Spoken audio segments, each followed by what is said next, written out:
Shalom, saya berharap kalian semua diberkati dalam Tuhan Yesus. Di video ini kita mau tanya, bagaimana Yesus mengalahkan iblis, mengalahkan kerajaan iblis? Karena kita pernah di video sebelumnya, kita pernah membahas tentang kerajaan iblis. Kita lihat di 2 Korintus 4 ayat 4, itu berkata tentang iblis, dia adalah ilah zaman ini. Dan kita juga pernah lihat di Matius 4, waktu Yesus dicobai oleh iblis di padang gurun, mulai di ayat 8. Iblis juga membawanya ke atas gunung yang sangat tinggi dan memperlihatkan kepadanya semua kerajaan dunia dengan kemegahannya.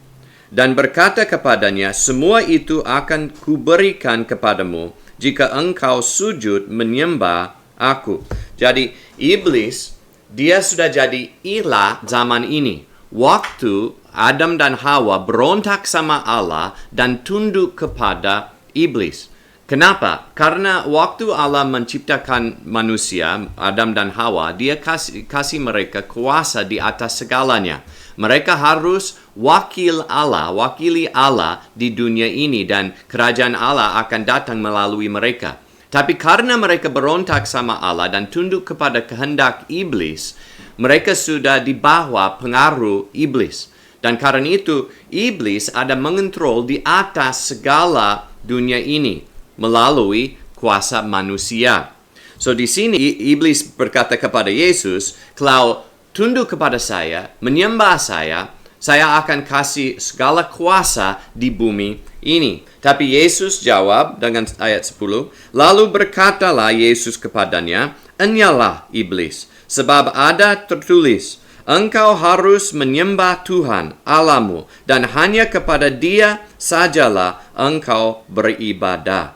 So, kita bisa lihat, iblis menggoda Yesus dengan kegodaan itu yang sama dengan iblis menggoda manusia dari awal. Di Taman Eden, dia berkata kepada mereka, kalau makan dari buah ini, engkau akan menjadi sama seperti Allah.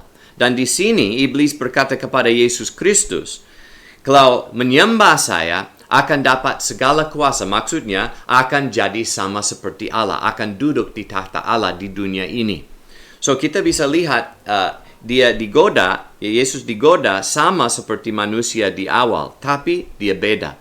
Dia tidak tunduk kepada iblis, tapi dia tunduk kepada Allah dan taat kepada Allah. Dia tidak menyembah setan dan ikuti kehendak dia, tapi dia ikuti kehendak Allah. Kalau kita tanya bagaimana Yesus mengalahkan iblis, kita bisa lihat di Kolose pasal 2, mulai di ayat 14. Dengan menghapuskan surat utang yang mendakwa kita dengan ketentuan hukum, itu ditiadakannya dengan memakukannya pada kayu salib. So, di mana Yesus mengalahkan iblis? Di kayu salib. Terus 15, ia telah melucuti pemerintah dan penguasa dan menjadikan mereka tontonan umum dalam kemenangannya atas mereka. Jadi di sini, di ayat 15 itu jelas, Yesus mengalahkan iblis dan memalukan iblis di atas salib. Tapi bagaimana itu benar? Karena kalau kita lihat itu salib, waktu Yesus mati di salib, itu lebih seperti dia kalah, bukan seperti dia menang.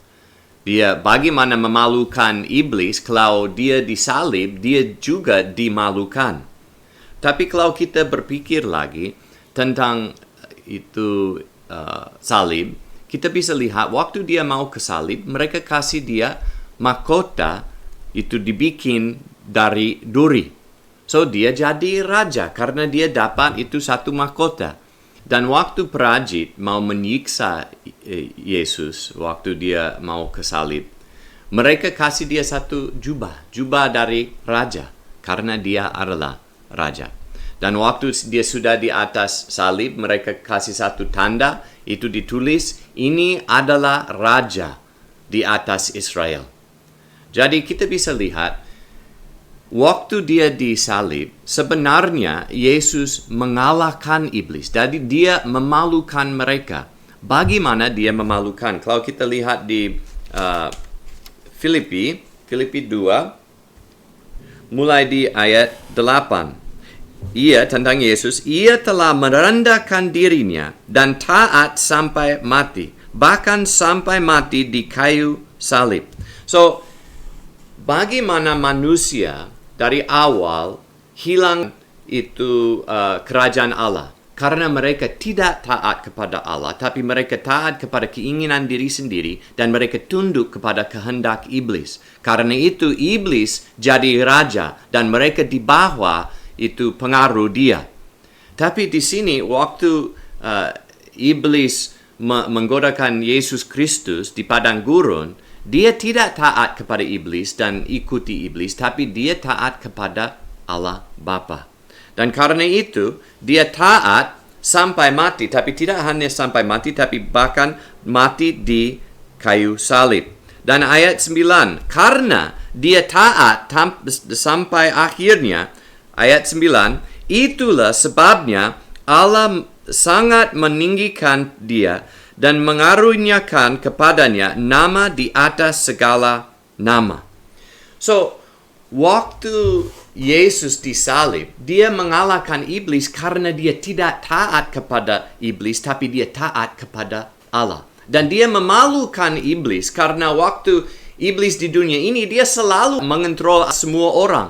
Kalau dia menggoda orang, mereka akan ikuti dia. Tapi Yesus Kristus tidak tunduk kepada iblis, tapi dia taat kepada Bapa, bahkan sampai mati di salib. So dia, walaupun iblis coba keras untuk menipu Yesus, untuk mencobai Yesus, tapi dia tidak bisa menang. Tapi Yesus menang melalui taat Allah Bapa sampai mati dan sampai mati di kayu salib. Karena itu, segala penguasa-penguasa dan segala kuasa iblis dimalukan di kayu salib dan dikalahkan di kayu salib Yesus Kristus. So, bagaimana Yesus Kristus mengalahkan iblis dan dapat kerajaan Allah lagi untuk manusia? Melalui taat sampai mati di kayu salib. Dan dia memalukan segala kuasa iblis dan jadi raja. Dan dapat nama di atas segala nama. Dan dia jadi Tuhan atas segala Tuhan. Saya berharap ini ada manfaat untuk kalian. Tuhan memberkati.